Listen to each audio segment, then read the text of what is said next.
बच्चों के लिए एक बाल कहानी। कहानी का शीर्षक है वायरस से जीतेंगे। अमित नई क्लास में जाने वाला था। अभी उसकी परीक्षाएं होनी बाकी थी। वह नई क्लास में जाने को बहुत उत्सुक था, लेकिन अचानक एक दिन स्कूल में छुट्टी कर दी गई। छुट्टी का कारण कोई वायरस बताया गया था। ये सुनकर अमित थोड़ा मायूस हुआ, लेकिन वह खुश भी था कि उसकी छुट्टियां हो गई हैं। वह खूब खेलेगा, घूमेगा, पार्क में जाएगा और बाजार में जाकर गोलगप्पे खाएगा। अब अमित घर पर रहने लगा था। उसकी छुट्टियां कुछ दिन और आगे बढ़ गई थी।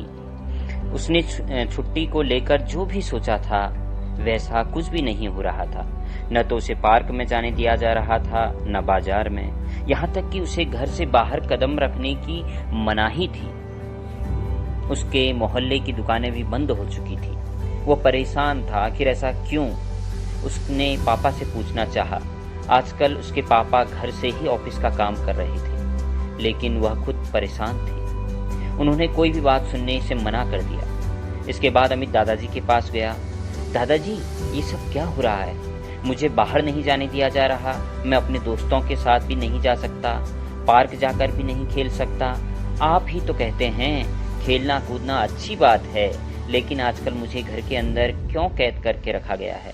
अमित ने एक सांस में अपना सारा दर्द दादाजी को सुना दिया। दादाजी टीवी पर समाचार देख रहे थे। उन्होंने टीवी की आवाज को कम करते हुए कहा, बेटा, पूरे विश्व में एक महामारी, एक वायरस आ चुका है जिसने सभी देशों की नींद हराम कर दी है। लोग बीमार पड़ रहे हैं और जानें जा रही है। यह वायरस एक आदमी से दूसरे आदमी में फैल रहा है, इसीलिए आजकल बाहर निकलना मना है।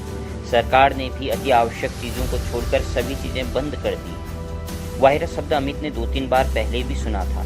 इससे पहले एक फिल्म में भी वह वायरस शब्द सुन चुका था। अमित ने दादाजी से पूछा, यह वायरस क्या होता है? यह कौन सा वायरस है जो सभी को बीमार कर रहा है? बेटा, विषाणु या वायरस अकोशिकीय अतिसूक्ष्म जीव है जो केवल कोशिका में ही वृद्धि करता है। ये नाभिकीय अम्ल और प्रोटीन से मिलकर बनते हैं। अगर ये शरीर से बाहर हों तो मृत समान होते हैं, परंतु शरीर में आते ही ये एक्टिव हो जाते हैं। जो वायरस आजकल लोगों को बीमार कर रहा है उसका नाम कोरोना या कोविड-19 है। ओह, कोरोना वायरस! याद आया, हमारे स्कूल में भी यही बताया गया था। दादाजी, यह वायरस सबसे पहले कहाँ से आया और पूरे विश्व में कैसे फैल गया? पूछते हुए अमित दादाजी के पास ही बैठ गया। बेटा, अभी इस बात पर शोध चल रहा है। अधिकांश वैज्ञानिकों का यह मानना है कि यह वायरस चमगादड़ से मनुष्यों तक पहुंचा है। सबसे पहले चीन के वुहान प्रांत में यह पाया गया, ऐसा बताया जा रहा है। इस वायरस से संक्रमित लोग जहां भी गए वहां उनसे यह वायरस अन्य लोगों में फैलता गया। इस कारण धीरे धीरे पूरा विश्व इसकी चपेट में आ गया, दादाजी ने बताया। दादाजी, क्या इस वायरस से बचा नहीं जा सकता? अमित ने पूछा। जरूर बचा जा सकता है।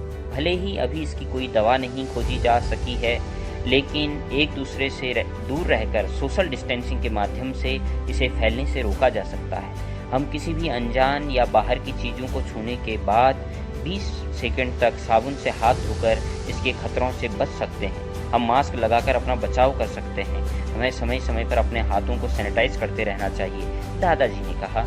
ओह, अब समझा मुझे बाहर क्यों नहीं जाने दिया जा रहा है। यह तो भयंकर वायरस है। लेकिन दादाजी, मैं घर पर बैठकर बहुत बोर हो रहा हूँ, अमित ने मुंह फुलाकर कहा।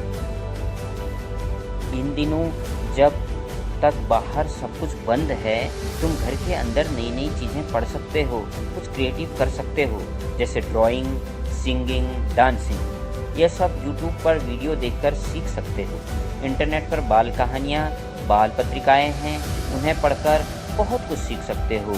तुम सुबह सुबह मेरे साथ उठकर योग प्राणायाम भी कर सकते हो, दादाजी ने समझाया। दादाजी की बातें सुनकर अमित खुश हुआ। उसे अब वायरस से लड़ने और जीतने का तरीका पता चल गया था। अब वह घर के अंदर रहकर भी बोर नहीं हो रहा था। वह खूब कहानियाँ पढ़ता, डांस करता और कभी कभी तो गाने की कोशिश भी करता। अब उसे पता ही नहीं चलता कि कब सुबह से शाम हो रही है। कहानी कैसी लगी ज़रूर बताएं। हमारे इस YouTube चैनल को लाइक और सब्सक्राइब करें। धन्यवाद। आपका मित्र ललित सौरी।